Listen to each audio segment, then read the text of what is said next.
आज व्यास पूर्णिमा है, गुरु पूर्णिमा है। भारत भूमि के सभी संतों को, साधुओं को, तपस्वियों को, गुरुजनों को, मठाधीश, मठाधीश, महामंडलेश्वर, जगत गुरु एवं चारों पीठ के जो संपूर्ण सनातन को जागृत कर रहे हैं, इससे जगत गुरु शंकराचार्य के चरणों में एवं सभी गुरुजनों को, विप्रजनों को, ब्राह्मण जनों को इस व्यासपीठ से दंडवत प्रणाम कर कर सभी गुरुओं के चरणों को नमन करता हूँ। सबके चरणों को प्रणाम करता हूँ। गुरु जीवन का वो सार है जो आपको और हमको मंजिल तक पहुंचा देता है। माता रूपी गुरु आपको बड़ा कर कर सोचने समझने की शक्ति प्रदान करता है। पिता रूपी गुरु आपका हाथ पकड़कर आपको व्यापार करना, व्यवहार करना, ये पिता सिखा देता है। शिक्षक अच्छा शिक्षण देकर पढ़ाकर आपको विद्वान बना देता है। और चौथे नंबर पर है सदगुरु, जो गुरु दीक्षा देकर भगवान देवाधिदेव महादेव से मिला है। वो शिव है, आदि गुरु है, आदि योगी है, जगत गुरु है, जिन्होंने संपूर्ण ब्रह्मांड में, संपूर्ण विश्व में शिष्य और गुरु की परिभाषा को सामने लाया। एक श्रेष्ठ वक्ता देवाधिदेव महादेव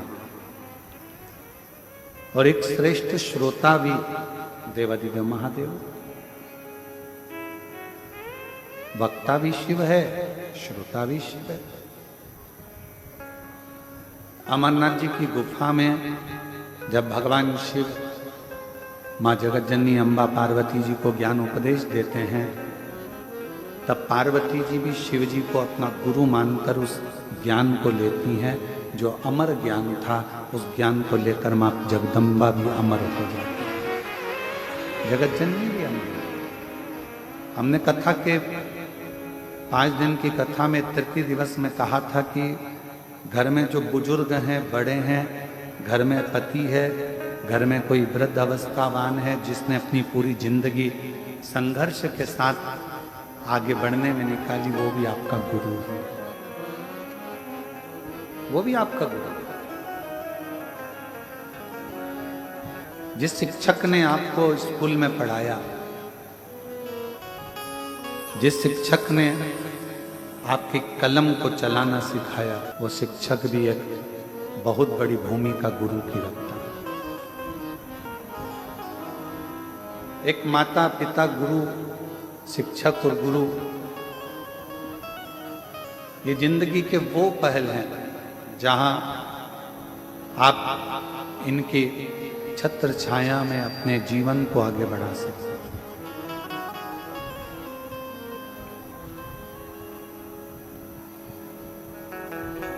और बचपन खेल में खोया, जवानी नींद भर सोया, बुढ़ापा देख कर रोया, सिराने मौत हंसती है। हमारा बचपन, दुनिया कहती है कि माता की गोद में निकला, पर माता के संस्कारों में हमारा बचपन निकला। दुनिया के लोग कहते हैं कि जवानी भोग और विलास में निकाली, परंतु हमारी जो कर्मठ शिव का भक्त होता है, जो संस्कारों में डूबा हुआ होता है, उसकी जवानी अवस्था भी अपने पिता के बतलाए मार्ग पर निकलती है।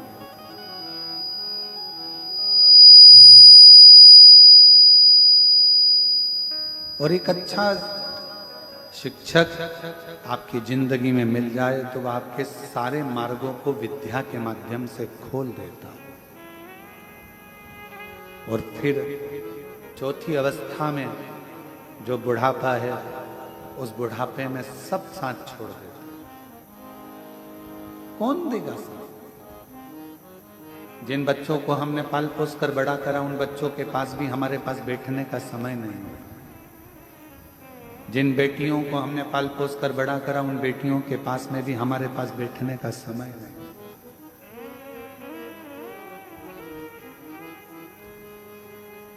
लोग अपने अपने घरों में अपनी अपनी पत्नी से, अपने परिवार से, कुटुंब से फोन पर बात करेंगे, पर बुजुर्ग से बात करने वाला कोई नहीं। तब उस जगह पर जब आपकी वृद्ध अवस्था आएगी, तब चौथे नंबर का जो गुरु होता है, जिसने आपको परमात्मा से जोड़ा होता है, जिसने आपको वेद पुराण से जोड़ा होता है, जिसने आपको शिव महापुराण से, भागवत पुराण से, रामायण से, गीता से जोड़ा हुआ होता है, वो सतगुरु आपके बुढ़ापे में आपको मंत्र के बल से इतनी शांति प्रदान कर देता है कि संसार के लोगों की नहीं, फिर परमात्मा की ही स्मरण है। फिर संसार के लोगों का स्मरण नहीं आएगा, फिर स्मरण आएगा तो परमात्मा का।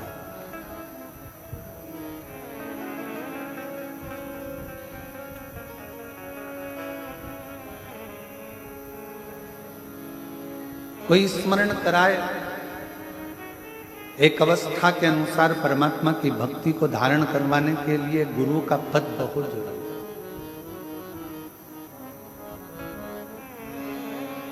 और फिर निवेदन करेंगे, आज गुरु पूर्णिमा है, आप लोग टीवी के माध्यम से आज व्यास पूर्णिमा, गुरु पूर्णिमा महोत्सव मना रहे हो।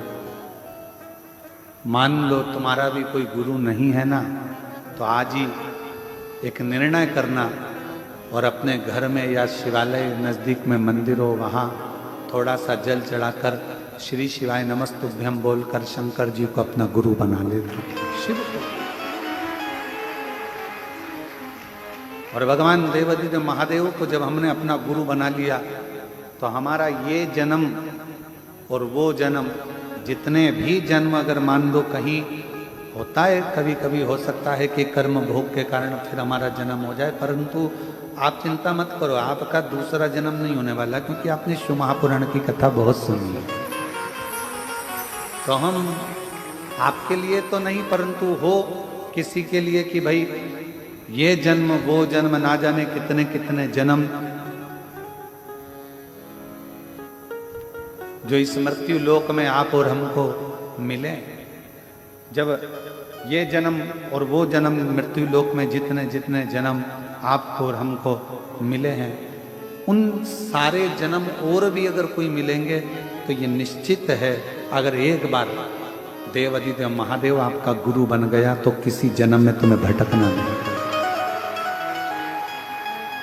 और मैंने तेरे ही भरोसे बाबा, तेरे ही भरोसे हवा विच उड़ती जावांगी बाबा, डोर तो छड़ी ना में कटी जावांगी।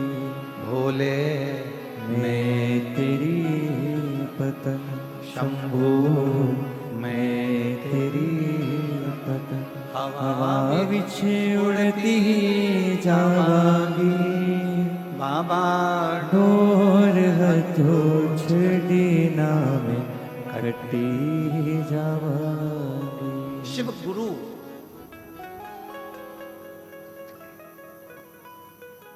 वर्ष में केवल एक ही दिन होता होगा। हाँ, और जगह पर हम नहीं कह सकते कि और गुरु मंत्र पूरे साल मिलते हैं, अन्य जगह पर दिए जाते हैं और भी गुरुजन वर्ष भर गुरु मंत्र देते हैं, पर कुबेरेश्वर धाम पर तो केवल एक ही दिन, केवल गुरु पूर्णिमा के दिन ही गुरु दीक्षा और शिव दीक्षा देते, केवल एक। और शायद केवल एक ही दिन ऐसा होता होगा, शिव दीक्षा गुरु दीक्षा का दिन, जिस दिन आप लोग अपने हाथ से हमारे हाथ में श्रीफल देते होंगे और वो श्रीफल हम लेते। नहीं तो केवल एक गेहूं का दाना और श्रीफल आज के दिन हम आप लोगों से हाथ में झेल लेते। क्योंकि आज गुरु पूर्णिमा है, व्यास पूर्णिमा। बाकी का पूरा साल, पूरे वर्ष में ऐसा कोई दिन नहीं होगा जिस दिन हम आपसे हाथ में कुछ झेलते हो। केवल एक आज का दिन, गुरु पूर्णिमा। क्यों? क्योंकि उस दिन केवल श्रीफल या गेहूं का दाना देने के लिए कुबेरेश्वर धाम पर भक्त नहीं आता।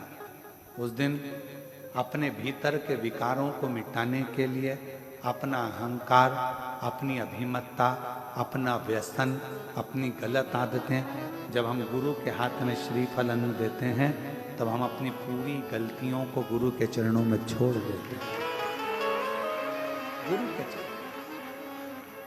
इसलिए वर्ष भर में आप लोग जो लाखों की संख्या में आए हो, इतनी भीड़ जो हो रही है कुबेरेश्वर धाम पर, इतना भक्तों का सैलाब अगर कहीं देखने को मिलता है,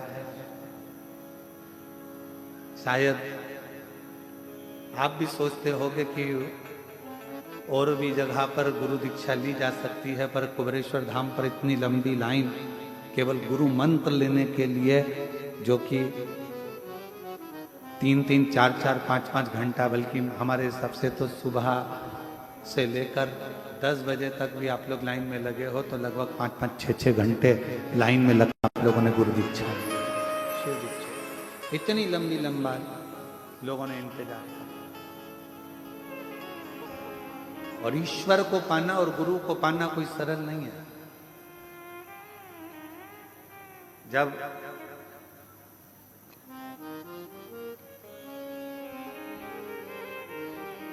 नामदेव जी महाराज गुरु दीक्षा लेने के लिए गए,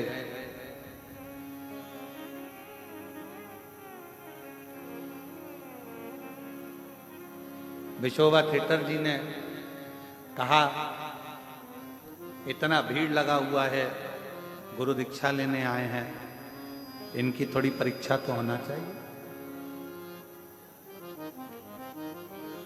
देव एक एक धर कर सबको। नामदेव जी ने कहा, हम यहाँ गुरु मंत्र लेने आए हैं,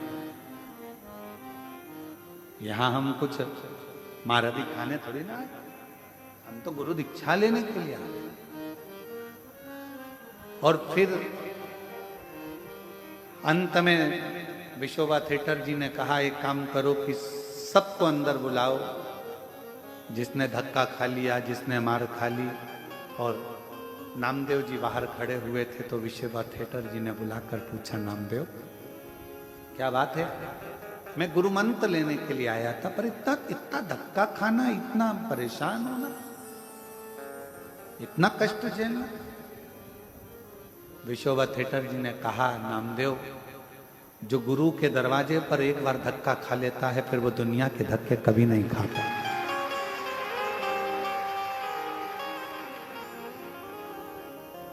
एक बार गुरु जिसको तपा लेता है, गुरु का दरवाजा अगर कोई पहुंचा और अरे हमको जल्दी जाना है, हमको ये करना है, और मालूम पड़े देरी में देरी, धक्का, लाइन लगी है, बहुत इंतजार हो रहा है, अब मंत्र मिलेगा, गुरु चरण का दर्शन मिलेगा, गुरुपाद का दर्शन मिलेगा, कुछ और इंतजार करते रहे। फिर भीड़ भड़का धक्का। जिसने गुरु के सम्मुख में, गुरु के दरवाजे का, गुरुद्वारे का, एक बार गुरु के दरवाजे का धक्का खा लिया, फिर उसे संसार में कोई पैदा नहीं हुआ जो धक्का दे, क्योंकि गुरु के दरवाजे से मजबूत हुआ।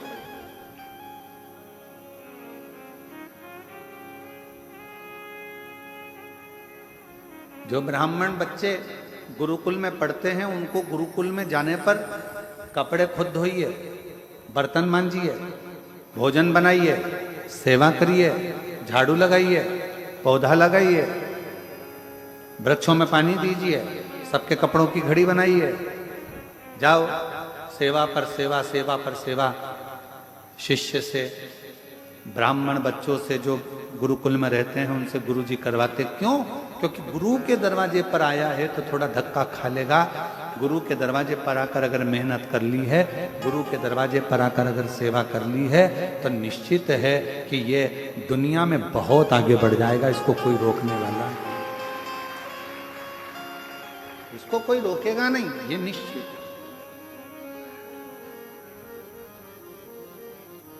और गुरु ऐसी चलाओ मेरी कार, जहाँ में बैठा हो शिव सरकार। भोले सी मेरे बाबा, हे गुरु, इस जीवन में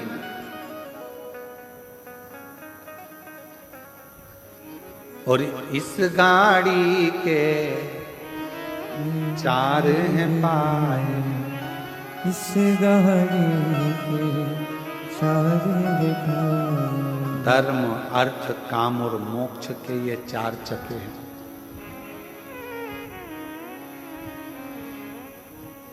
और एक बात और स्मरण में रखो, गुरु को समझना और गुरु को परखना दोनों बड़ा भारी है। दुर्वासा बाबा पहुंच गए द्वारकाधीश के दरवाजे पर, आवाज लगाई, मुझे कोई मेहमान रख लो, मुझे कोई गुरु मेहमान रखो, मुझे अपने घर में अतिथि रखो। सूचना मिली द्वारकाधीश को कि गुरुजी आए, दुर्वासा ऋषि आए, और हमारे द्वारकापुरी में आवाज लगा रहे हैं कि गुरु मनाओ, मेहमान रखो, मेहमान रखो, मेहमान रखो। मुझे अपने घर में कोई मुझे मेहमान बना लो, कोई मुझे अतिथि बना लो, और कोई गुरुजी कोई अपने घर में बुलाने को तैयार नहीं। क्यों? क्योंकि दुर्वासा बाबा को क्रोध बहुत आता था, और क्रोध आता था तो वो श्राप दे देते थे।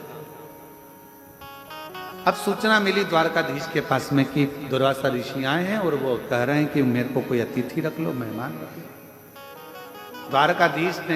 द्वारकाधीश राजा भगवान कृष्ण ने हाथ जोड़कर मन में विचार करा, अपनी नगरी में गुरु आया, श्राप देगा तो भी स्वीकार होगा, चलो चलकर बनाते हैं। पहुंचे, प्रणाम किया, हाथ जोड़ा, नमन किया। आप हमारे अतिथि बन जाओ, आप हमारे मेहमान बन जाओ। दुर्वासा जी ने कहा, तुम मुझे मेहमान तो बना रहे हो, पर मेरी बात मानना पड़ेगी, हम तुम्हारी बात मानेंगे, चलो मनो मेहमान। तुम मुझे जानते हो ना, मेरे को क्या पसंद है क्या, हम सब जानते हैं, आप चलो मेहमान बनो। दुर्वासा बाबा मेहमान बन गए। दुर्वासा ऋषि कभी तो रसगुल्ला खाने को मांगे, कभी गुलाब जामुन मांगे। द्वारकाधीश बाबा ने अपनी नगरी में भंडारियों को सूचना कर दी कि जब तक दुर्वासा ऋषि द्वारका में रहें तब तक 56 तरह का भोजन बनाकर तैयार रखना। इसलिए द्वारकापुरी में आज भी 56 तरह का भोजन प्रतिदिन बाबा की उस अविरल धारा में बनता रहता है, और 56 भोग द्वारकानाथ को लगता है। और मैं द्वारकाधीश पुरी के सभी विद्वत ब्राह्मणों के पावन चरणों को नमन करता हूं, उन पुजारियों को नमन करता हूं, उन पंडाओं को नमन करता हूं जो द्वारकाधीश की सेवा में, दाऊ दादा की सेवा में दिन रात लगे रहते हैं, और प्रतिदिन बाबा द्वारकानाथ को 56 भोग लगाते रहते हैं। ऐसे ब्राह्मणों को, ऐसे पंडाओं को, ऐसे द्वारकाधीश के पुजारियों को, ऐसे पंडाओं को नमन करता। अब द्वारकाधीश के पवित्र भूमि पर तो रोज 56 भोग बने। एक दिन दुर्वासा बाबा जिस कुटिया में रहते थे उसमें उन्होंने आग लगा दी। आग लगाने वाला कोई दूसरा नहीं था, दुर्वासा ऋषि ने लगा। पूरे नगरी में बात हो गई, दुर्वासा जी की कुटिया जल गई, कुटिया जल गई। सबने पानी लाए डाले, द्वारकाधीश आकर खड़े हो गए। भगवान द्वारकानाथ ने कहा, आग कैसे लगी? सब आग बुझाने में लगे थे। दुर्वासा ऋषि पीछे से आके थपथपाकर पीठ को बोले, मैंने लगाई। द्वारकानाथ बोले, आपके घर में आपने ही आग लगा दी? तो कहा, मेरी मर्जी, मैं तो मेहमान हूं, आग भी लगा सकता हूं। द्वारकानाथ ने सोचा, ठीक है, जो हरी इच्छा। अब उधर तो झुपड़िया जल रही थी, और द्वारकानाथ से दुर्वासा ऋषि ने कह दिया कि मुझे खीर खाना है, अब्बी की अब्बी बुढ़ी। खीर लेने के लिए आवाज लगाई द्वारकानाथ ने, रुक्मणी जी खीर लेकर आई। रुक्मणी जी ने खीर द्वारकानाथ को दी, द्वारकानाथ ने खीर दुर्वासा ऋषि को दी। दुर्वासा बाबा ने खीर आधी खाई, और आधी खाकर भगवान कृष्ण के ऊपर फेंक दिया कटोरा।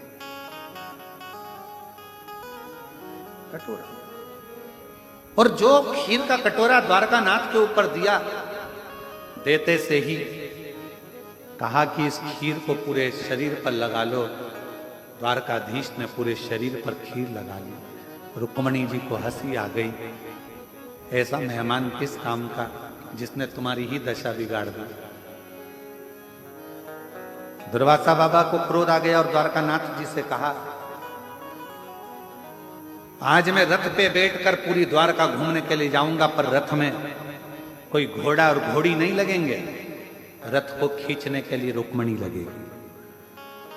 ये हंसी है ना, इस रुक्मणी को रथ खींचने के लिए लगाना पड़ेगा। माता रुक्मणी जी को रथ खींचने के लिए लगाया गया। भगवान द्वारकानाथ पीछे पीछे चल रहे थे। दुर्वासा बाबा हाथ में चाबुक लेकर रथ पर चल रहे थे। थोड़ी दूर रुक्मणी से रथ खींचते बना, फिर आखिरी में रुक्मणी जी चक्कर खाकर नीचे गिर गई। जल का छींटा देकर उठाया और उठाकर दुर्वासा ऋषि ने कहा, द्वारकानाथ, इन रुक्मणी जी ने मेरी हंसी उड़ाई है, इनको तुम्हें द्वारका से त्यागना पड़ेगा। आज भी द्वारकापुरी में रुक्मणी जी का मंदिर द्वारकाधीश के मंदिर से कोसों दूर है। अगर आप लोग गए होंगे द्वारकानाथ कभी द्वारकाधीश दर्शन करने के लिए, तो आपने दर्शन किया हो। और भगवान दुर्वासा ऋषि ने कहा कि मैंने तुझे खीर खाकर तुम्हारे शरीर पर खीर फेंकी थी, वो खीर तुमने पूरे शरीर पर नहीं लगाई। कहा, नाथ लगाई तो शरीर पूरे शरीर पर, पांव के तलवे में वो खीर नहीं लगी। प्रभु, आपकी खाई प्रसादी थी, मैंने सोचा पांव के तलवे में कैसे लूं। दुर्वासा जी ने कहा, एक गुरु अपने शिष्य को अगर जो कार्य करने को बोले, अगर वो कार्य पूर्ण तरह से शिष्य करे, तो ये निश्चित है वो बड़े से बड़े काल से भी बच सकता है। और द्वारकानाथ, आपने अपने गुरु का कहना ना माना, शरीर पर खीर तो लगाई पर पांव के तलवे को छोड़ दिया, इसलिए तुम्हारे प्राण छूटेंगे तो पांव के तलवे से छूटेंगे। अगर भागवत जी में आपने श्रीमद् भागवत में श्रवण करा होगा तो भागवत में वर्णन आता है कि जरा नाम के व्याघ्र ने बाण छोड़ा था।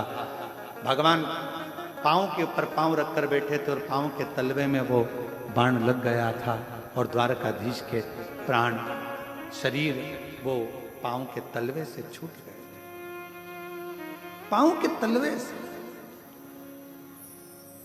भगवान दुर्वासा ऋषि ने कहा कि मैंने तो तुमको ये एक कवच दिया था, और गुरु कभी भी दुनिया की दृष्टि में भले लोगों को लगे कि गुरुजी ने अपना शाल दे दिया, गुरुजी ने अपना सामान दे दिया, गुरुजी ने बेलपत्र दे दी, गुरुजी ने ये दे दिया, ना, बिना मांगे द्वारकाधीश बाबा को मांगना नहीं पड़ा। दुर्वासा बाबा से बिना मांगे ही खीर फेंक दी थी, कवच दे दिया था।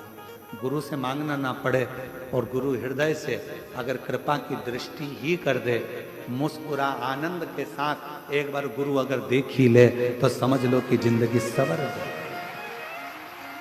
जिंदगी सवर। अब यहां तो मांगा नहीं गया है, खीर फेंकी गई है शरीर।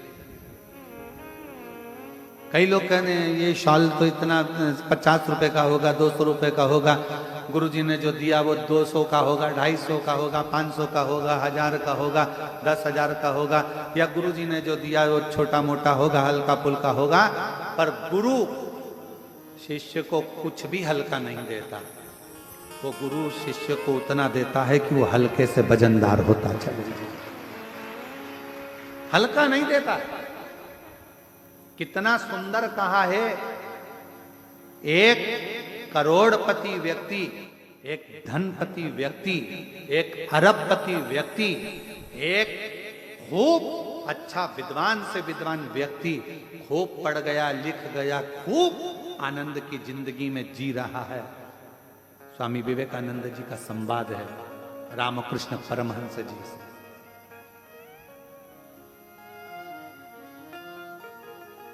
आपकी दृष्टि में स्वामी विवेकानंद जी ने रामकृष्ण परमहंस जी से पूछा, आपकी दृष्टि में बहुत पढ़ा लिखा व्यक्ति, बहुत विद्वान व्यक्ति कौन है? रामकृष्ण परमहंस जी ने उसी समय पर कह दिया, हमारे लिए तो केवल शून्य। शून्य।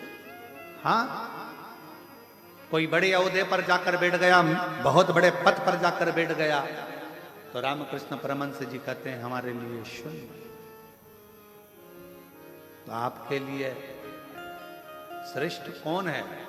रामकृष्ण परमहंस जी ने कहा, जो ऊंचे से ऊंचे ओहदे पर भी जाकर बैठ जाए और अपनी जिंदगी में एक बार किसी गुरु की शरण में बैठकर गुरु मंत्र ले ले, तो समझ लो वो दुनिया का सबसे श्रेष्ठ है। गुरु दीक्षा। आप कितने बड़े इंजीनियर बन गए, डॉक्टर बन गए, कलेक्टर बन गए, आईएएस ऑफिसर बन गए, आप मिनिस्टर बन गए, मंत्री बन गए, आप कितने बड़े अभी पद अधिकारी बन गए, आपके पास में आगे पीछे कितनी भी फोर्स लगी हो, पर यदि आपके पास में आपका गुरु का मंत्र नहीं है, तो ये सारी जो डिग्रियां हैं, ये डिग्रियां तो केवल पृथ्वी तक चलेगी, पर गुरु मंत्र की एक छाप इस कलेजे में, इस शरीर में, इस मन में लग गई, तो वो डिग्री वहां तक चलेगी। वो डिग्री है। गुरु मंत्र केवल मंत्र नहीं है,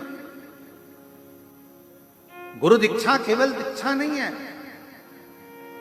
गुरु ने आपके ऊपर छाप लगा दी है कि तू अब शिव का हो गया, शंकर का हो गया, शिव का, तुझे कोई मिटा नहीं सकता। तुम लोग सब बाहर से आए हो? अरे बोलो तो जम के। ठीक है, अगर बाहर से आए हो तो यहां से जाते जाते आप लोग रोड पे से जब चलो तो देखना पेड़ों के ऊपर सफेद कलर पुता रहता है। जंगल में कहीं जाओगे तो पेड़ों के ऊपर रास्ते रास्ते में सफेद कलर थोड़ा थोड़ा सा पट्टा पुता रहता है। क्यों पुता रहता है? क्योंकि वन विभाग वालों ने कह दिया ये पेड़ सरकारी है। अब जरा विचार करिएगा, सफेद पट्टा पेड़ पर लगा तो पेड़ को काटने की किसी की हिम्मत नहीं हुई। उसी तरह गुरु पूर्णिमा के दिन जब गुरु दीक्षा का मंत्र कानों में पड़ जाता है तो किसी की हिम्मत नहीं कि तुमको मिटा सके। हमारे बीच में जय जय श्री राधे। हमारे बीच में इस क्षेत्र के विधायक महोदय और मध्य प्रदेश शासन के राजस्व मंत्री श्री करण सिंह वर्मा जी का आगमन हुआ। एक बार जोरदार ताली बजाकर स्वागत करें। साथ में वरिष्ठ भाजपा नेता सन्नी महाजन जी भी पधारे, एक बार उनके लिए भी जोरदार ताली बजाकर स्वागत करें।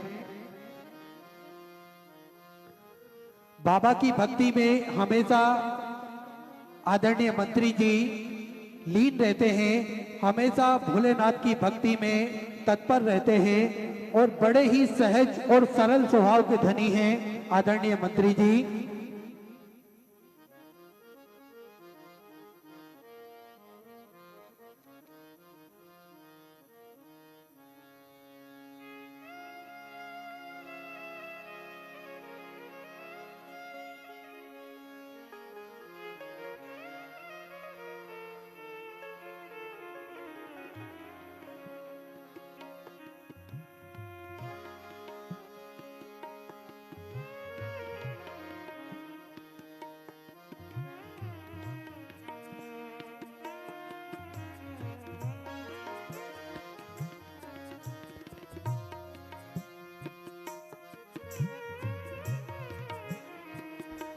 एक बार माननीय मंत्री जी का स्वागत।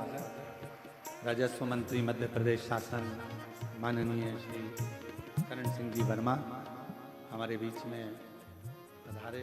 एक बार जोरदार ताली बजाकर स्वागत करें। शिव कथा कह रही है। जिस वृक्ष पर एक सफेद कलर का पट्टा लग जाता है, उस वृक्ष को फिर कोई काटता नहीं। क्यों? क्योंकि वो गवर्नमेंट का पट्टा लग गया। उसी तरह गुरु पूर्णिमा के दिन अगर गुरु दीक्षा का एक बार मंत्र कानों में चला जाता है, फिर किसी की सामर्थ्यता नहीं कि कोई तुम्हें मिटा सके।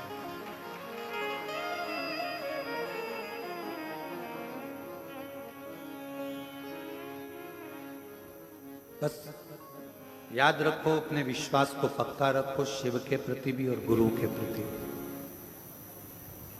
कोई कितना भी कहे, भगवान देवाधिदेव महादेव की कोई निंदा करे, कोई अपशब्द बोले, कोई गुरु की निंदा करे, कोई अपशब्द बोले, अपना मन पक्का रखना, मेरा गुरु और मेरा शिव कभी भी दूसरे का बुरा नहीं कर सकता। ये मेरा दिल और मेरा विश्वास और मेरा मन।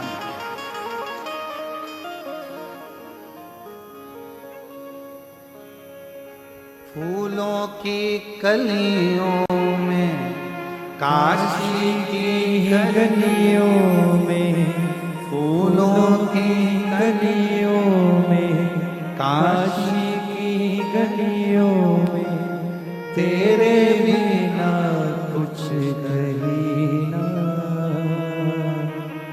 तेरे बिना भी क्या जीना, ओ बाबा रे,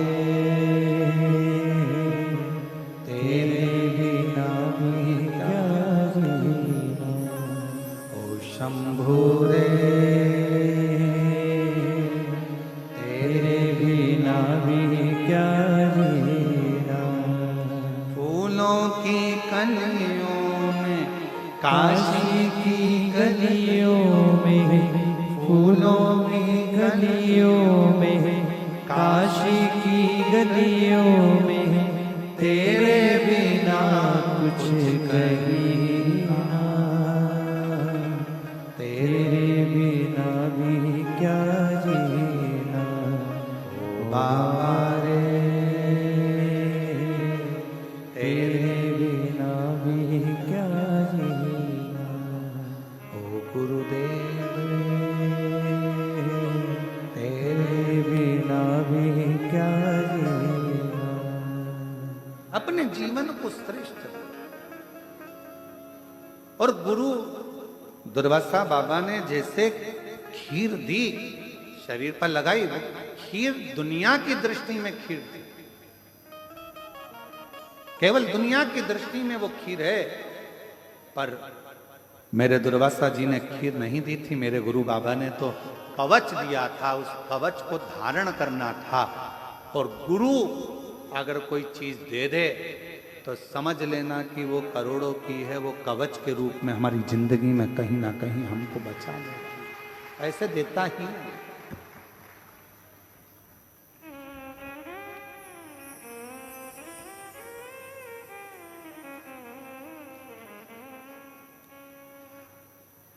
बस अपने जीवन को शिव के रंग में रंगना। अब एक बार हमने ये बात कह दी थी कि अपने जीवन को शंकर के रंग में रंगना, तो लोगों ने पूछा शिव जी का रंग कौन सा?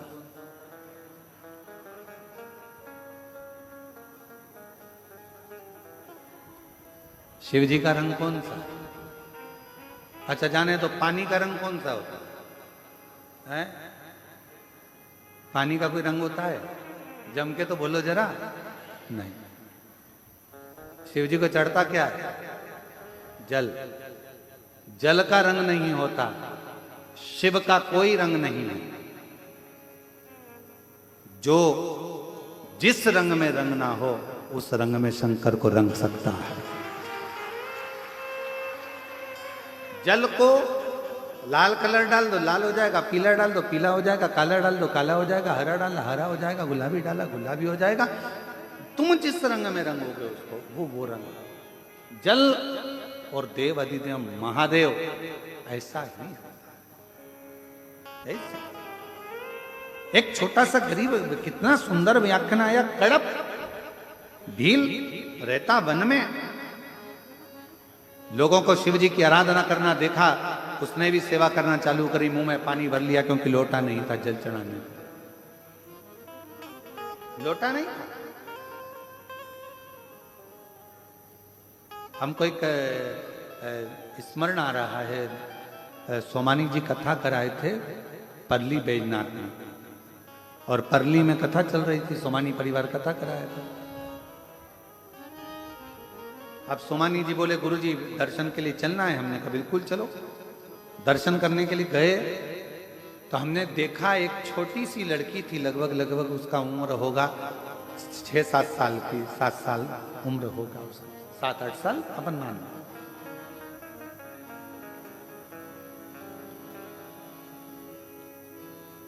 सब हाथ में दूध और जल लेकर खड़े थे उस बाबा देवाधिदेव महादेव पल्ली श्री वैद्यनाथ जी को चढ़ाने के। सब खड़े थे।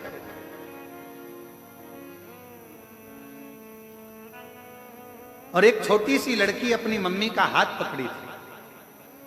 उसके हाथ में जल का पात्र नहीं था। उसके पास में खुद का एक छोटी सी फ्राक पहनी थी, जिस फ्राक में ऐसी बद्दी लगी थी, बद्दी में से एक रुपट्टा निकला हुआ था पतला सा। वो रुपट्टा आगे का भाग उसका गीला था, उस गीले रुपट्टे को पकड़ी हुई थी। हमको लगा कि अभी तो ऐसा मौसम भी नहीं है कि पानी में गीला हो गया हो, तो हमने सोमानी जी से कहा सोमानी जी जरा रुको, मेरे को इस बेटी से बात कर। हम बेटी के पास गए, उससे कहा श्री शिवाय नमस्तुभ्यम। उसने कहा सीवर वाला महाराज। हमने कहा तो हमने पूछा बेटा तुम्हारे हाथ में क्या है? तो कहा कपड़ा। अच्छा तो तुम ऐसी क्यों पकड़ी हो? कहा गीला है। हमने पूछा गीला क्यों करा है? मम्मी बोली थी कि एक हाथ मेरा पकड़ के चलना, भीड़ है। दूसरे हाथ में मेरे पास लोटा नहीं था, मैंने अपना जल कपड़े में भर लिया। अंदर जाऊंगी तो बाबा पे निचोड़ ही आऊंगा।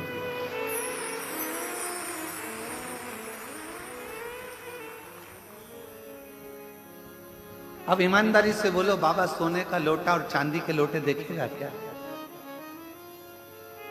मेरे बाबा हीरे का चूड़ा, हीरे के लोटे, आभूषण, सोना और चांदी का लोटा मेरा बाबा नहीं देखेगा। मेरा बाबा तो केवल तुम्हारा निर्मल भाव देखेगा, उस बच्ची का कोमल स्वभाव देखेगा जिसमें कोई कपट नहीं है। शिव जी को रिझाने के लिए उसके पास जो था वो समर्पित करने के लिए चले। शिव और जल और गुरु भी ऐसा ही होना चाहिए। मेरे ओगड़ बाबा को भील ने अपनी आंख निकाल कर चढ़ा दी, जूते से मंदिर साफ कर रहा। शिव जी उस पर कृपा कर देते। मुंह में से पानी भर कर छोड़ दिया, शिव उस पर कृपा कर देते। शिवरात्रि की कथा कहती है, भील ऊपर चढ़ा था, पांव से बेलपत्री टूट कर गिर रही थी, छाजल में से पानी टपक रहा था नीचे शिवलिंग पर, और देवाधिदेव महादेव शिवरात्रि पर प्रसन्न हो जाते हैं। लंका का राजा रावण उन्हें प्रसन्न कर लेता है, भस्मासुर उन्हें प्रसन्न कर लेता है, कुबेर उन्हें प्रसन्न कर लेता है, भगवान नारायण उनको प्रसन्न कर लेते हैं, भगवान राम उन्हें प्रसन्न कर लेते हैं, और छोटे से छोटा पक्षी भी उनको प्रसन्न कर लेता है। क्योंकि जिस रंग में उनको रंगना हो उस रंग में मेरा महादेव रंगा जाए। शिव, जल और गुरु ऐसा ही होना चाहिए। गरीब है शिष्य तो गुरु को यह नहीं सोचना चाहिए कि इसके पास कुछ नहीं है। पैसे वालों को बुलाकर अपने करीब में, और मालूम पड़े को निर्धन आया तो दूर ना, गुरु की दृष्टि में कोई भी आया उसकी समता का भाव होना चाहिए कि भाई ये तो सहज है, सरल भाव, निर्मल। और मेरे भोले तेरा सहारा है, मेरे भोले तेरा सहारा है, मेरी नैया का तू किनारा, मेरी नैया का तू किनारा। मेरे बाबा तुझे पुकारा है, मेरे बाबा तुझे पुकारा है, मेरी नैया का तू किनारा है, मेरी नैया का तू किनारा। गुरु भी ऐसा सहज रहे, गुरु भी ऐसा निर्मल भाव का जैसे मेरे शिव हैं, मेरे शिव। जो आपकी जिंदगी को अपने रंग में रंग कर दे। हमारे मालवा के संत श्री नागर जी महाराज अपनी वाणी में कहते हैं, राम लक्ष्मण भरत शत्रुघ्न हनुमत मेरी चुनर में, राम लक्ष्मण भरत शत्रुघ्न हनुमत मेरी चुनर में, सरयू जैसी लहरा पाड़े ऐसी न को गुरुदेव चुनर ऐसी रंगो गुरुदेव। और हमारे दीनानाथ जी अपनी वाणी में हमेशा कहते आए हैं,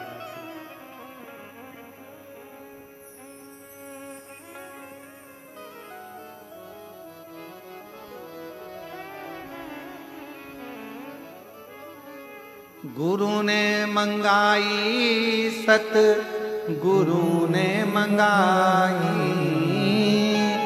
गुरु ने मंगाई सत गुरु ने मंगाई ऐसी प्रेम भिक्षा रे, गुरु ने मंगाई ऐसी प्रेम भिक्षा रे, गुरु ने मंगाई ऐसी प्रेम भिक्षा रे, गुरु ने मंगाई ओ गुरु ने मंगाई, सतगुरु ने मंगाई, गुरु ने मंगाई, सतगुरु ने मंगाई ऐसी प्रेम भिक्षा रे, गुरु ने मंगाई ऐसी प्रेम भिक्षा रे, गुरु ने मंगाई पहली भिक्षा जो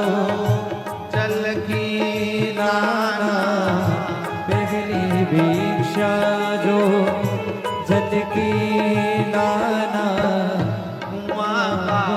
वेड़ी के पास न जाना, वेड़ी के पास न जाना, ऐसी गगरी भर के लाना रे, गुरु ने मंगाई ऐसी गगरी भर के लाना रे, गुरु ने मंगाई ऐसी प्रेम भिक्षा लाना रे, गुरु ने मंगाई गुरुदेव रे मंगाई जय होवे, गुरुदेव हमारी जय होवे, महादेव हमारी जय होवे, ओ महादेव तुम्हारी जय होवे, गुरुदेव तुम्हारी जय होवे, गुरुदेव तुम्हारी जय होवे, दूसरी दीक्षा जो माला लाना, दूसरी भिक्षा जो माला लाना, बाग बगीचे के पास न जाना, बाग बगीचे के पास न जाना, ऐसी माला लेके आना रे, गुरु ने मंगाई ऐसी माला लेके आना रे, गुरु ने मंगाई ऐसी प्रेम भिक्षा लाना रे, गुरु ने मंगाई गुरुदेव मंगाई जय होवे, महादेव तुम्हारी जय होवे, गुरुदेव तुम्हारी जय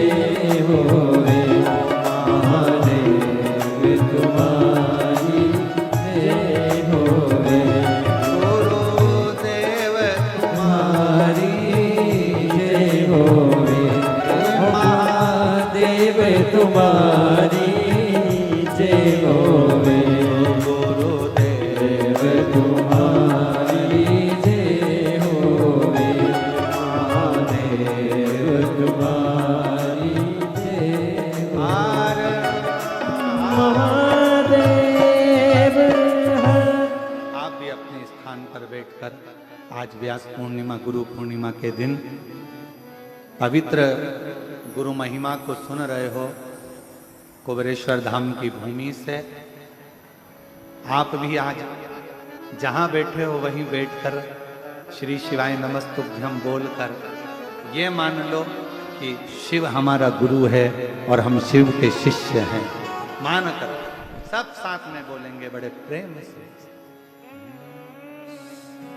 श्री शिवाय नमस्तुभ्यं श्री शिवाय नमस्तुभ्यं श्री शिवाय नमस्तुभ्यं श्री शिवाय नमस्तुभ्यं श्री शिवाय नमस्तुभ्यं भोला सब दुख काटो हमारा ओ भोला सब दुख काटो हमारा शिव शंकर जपो तेरी माला भोले बाबा जपो तेरी माला भोला सब दुख काटो हमारा ओ भोला सब दुख काटो हमारा वेश है मंगल मंगलकारी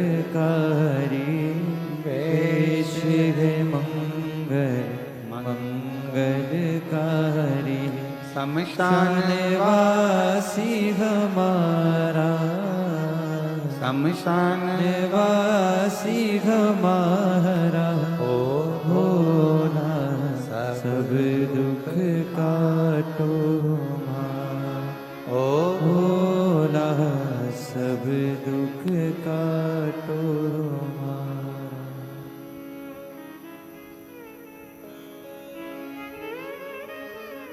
बाबा देवादिदेव महादेव ओगड़दानी का सुंदर चरित्र का गुरु मार्गदर्शक भी है और गुरु आपके विकारों को कष्टों को हरने वाला। हमारे गुरु जी श्री विठलेश राय काका जी महाराज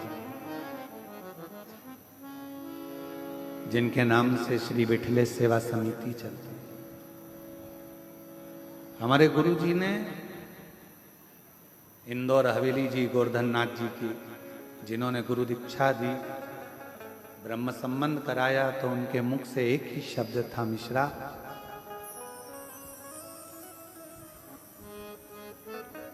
तेरी भक्ति कहती है और हमारा विश्वास कहता है कि जहां भी कथा करेगा तेरे पंडाल छोटे पड़ेंगे। ये उसका था। बहुत कम सानिध्य हमारे गुरु जी का हमको मिला। फिर उनके देह त्यागने के बाद जब गोलोक धाम चले गए उसके बाद में विराजमान हुए परम पूज्य गोलोकवासी श्री 1008 श्री देवकी नंदन महाराज जी। जब तक वो पृथ्वी पर भूमंडल पर मृत्यु लोक में रहे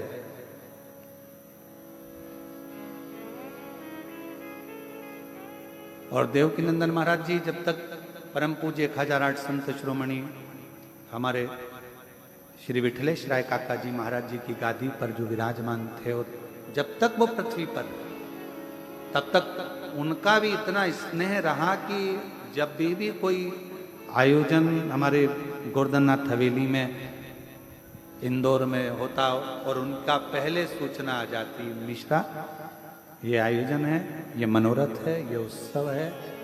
और इतनी सरलता इतनी सहजता हमारे गुरुओं में रही और उनके बाद में उनके देह त्यागने के बाद में जो विराजमान है अभी वर्तमान में जो हमारे गुरु की गादी को संभाल रहे हैं परम पूज्य 1008 शिरोमणि संत श्री दिवेश बाबा जी, दिवेश कुमार बाबा जी, उनकी भी बड़ी सहजता प्रति कोई उत्सव हुआ तो उनका सूचना, उनका लिखा हुआ एक मैसेज हमारे पास में जरूर आ जाता है, मिश्रा जी आज ये आयोजन, ये उत्सव, ये शिव कृपा, ये गुरु कृपा। और हमारा निवेदन सभी श्रोता भाई बहनों से है, बिना किसी आडंबर के, बिना किसी कहीं ब्रह्म के, भगवान को अपना गुरु बनाओ।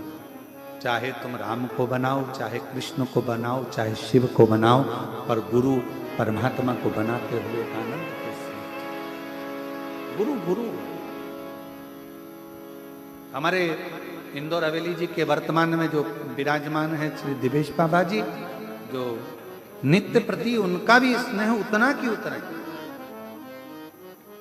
कोई भी अगर बात होगी तो वो जरूर सूचना करते हैं, जरूर आशीर्वाद देते हैं, ये उनका स्नेह। और इसीलिए वल्लभ कुल की बलिहारी, जब देखो जब तैयारी, ये वल्लभ कुल की प्रधानता है हमारी, ये वल्लभ कुल। आप सब गुरु पूर्णिमा महोत्सव के इस अवसर पर 5 तारीख से 10 तारीख तक विराजमान हुए। विठले सेवा समिति और सीहोर के समिति के जितने भी कार्यकर्ता हैं, सेवादार हैं, कहीं भोजन में, कहीं सेवा में अगर कोई त्रुटि हुई हो तो ये मान कर जाना कि आप अपने पिता के घर में और गुरु के घर में आए थे, तो सब होता। निवेदन है, कभी भी कुबरेश्वर धाम आना, सीवन नदी, माँ सीवन के तट पर अगर सावन के महीने में आप कावड़ भी भर रहे हो और कोई आपको कुछ अपशब्द बोल भी दे तो कोई विचार मत लेना, ये सोचना बोलबम का नारा है और बाबा है। अपने मन को तोड़ने वाले, अपने मन को भटकाने वाले, अपने को शिव के पथ से हटाने वाले ढेर मिले।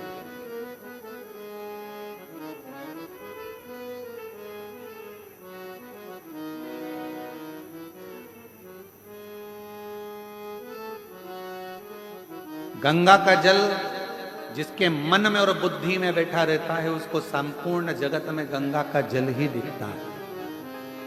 और जिसकी बुद्धि में और मन में गटर का पानी या नाली का पानी भरा रहता है, उसको पूरी नदी में गंगा की जगह उसको गटर का पानी और नाली का पानी ही दिखता है।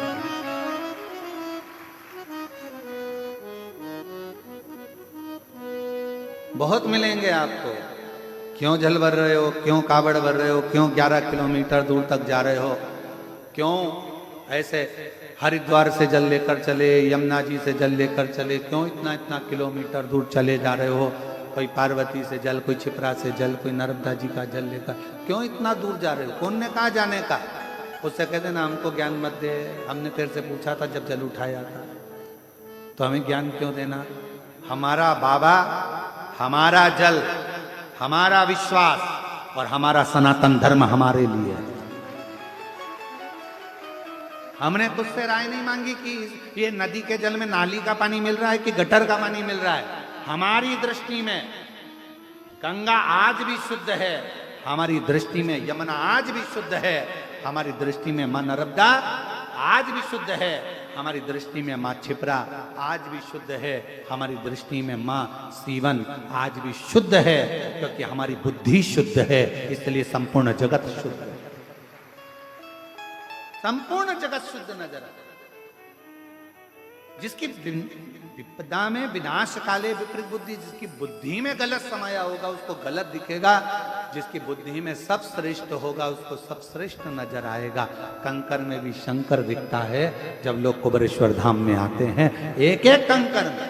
और घर जाना, कंकर लेकर अगर घर जा रहे हो 10 दिन 12 दिन 15 दिन तक उस कंकर की पूजन कर कर देखना, और 16वें दिन आप उस कंकर को हथेली में रखकर ध्यान लगा कर देखना, तो उस कंकर में आपको या तो बाबा केदार, अमरनाथ, कभी भगवान